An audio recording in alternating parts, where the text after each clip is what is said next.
ଅଗୁରା ଭାଇ ଭଲ ଅଛ? ହଁ ହଁ ଆଜିଟା ହଁ। ସ୍ପେଶାଲ ଛେଳି କ୍ଷୀର ବାଲା ଚା ବନେଇଲ। ଆରେ ତାକୁ ଦୁଇଟା ଚା ଦେଲୁ ରେ। ତମେ କହିଥିଲ ମୋତେ ମେଡ଼ିକାଲ ନେଇକି ଯିବା ପାଇଁ। ଏଇଟା ହେଲା ସିସିଡି ହଗୁରାର ସ୍ପେଶାଲ ଚା ଦୋକାନ। Sit baby sit. Thank you.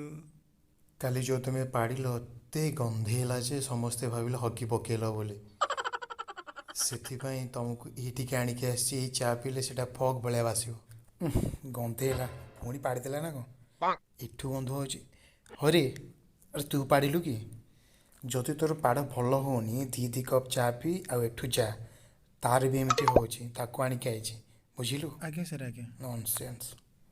ହଁ ଶୁଣ ଜୁଲି, ଏମିତି ପ୍ରୋବ୍ଲେମ୍ ମୋ ବାପାଙ୍କର ବି ହୁଏ। ସିଏ ବି ପାଡ଼ୁଥିଲେ ଏମିତି। ସିଏ କ'ଣ କରନ୍ତି ଘଡ଼ି ଭାଙ୍ଗିକି ଯାହା ପଇସା ଥାଏ ସିଏ ଆଣିକି ଏଇ ଚା ଦୋକାନରେ ଚା ପିଅନ୍ତି। ଆଉ ତାଙ୍କ ପାଡ଼ ପୁରା ବାସ୍ନା ଫଗ୍ ଭଳିଆ ବାସେ ବୁଝିଲ। ଏଇ ପଇସାରେ ହାତ ମାରିବୁନି କହୁଛି ବୁଝିଲୁ। ଏଇଟା ମୋ ଚା ପଇସା। ତା'ମାନେ ମୁଁ ଏବେ ପାଡ଼ିଲେ ମୋ ପାଡ଼ ବାସ୍ନା ହେବନି ଫଗ୍ ଭଳିଆ ବାସିବ। Good question. ମୁଁ ସିଓର ନୁହେଁ କି ତୁମର ପୁରା ଭଲ ହେଇଯିବ। ତୁମର ପାଡ଼ଟା ବହୁତ ସ୍ମେଲ୍ ହୁଏ। ତଥାପି ମୁଁ ଚେଷ୍ଟା କରିବି ଦୁଇ କପ୍ ଚା ପିଅ ତୁମେ ଡେଲି। ଆଉ ଦେଖିବ 2 ମାସ ଭିତରେ ପୁରା ଭଲ ହେଇଯିବ। ତମର ବି ଫଗ୍ ଭଳିଆ ବାସିବ ପାଡ଼। ଆଉ ଚ୍ୟାଲେଞ୍ଜ ରହିଲା ମୋର ଏଇଟା। ସତରେ ରୋମିଓ କେତେ ଭଲ। ମୋ ପାଡ଼ ପ୍ରତି ବି ଆଙ୍କର ବହୁତ ଧ୍ୟାନ। ଏତେ ଭଲ ପାଆନ୍ତି ମୋତେ।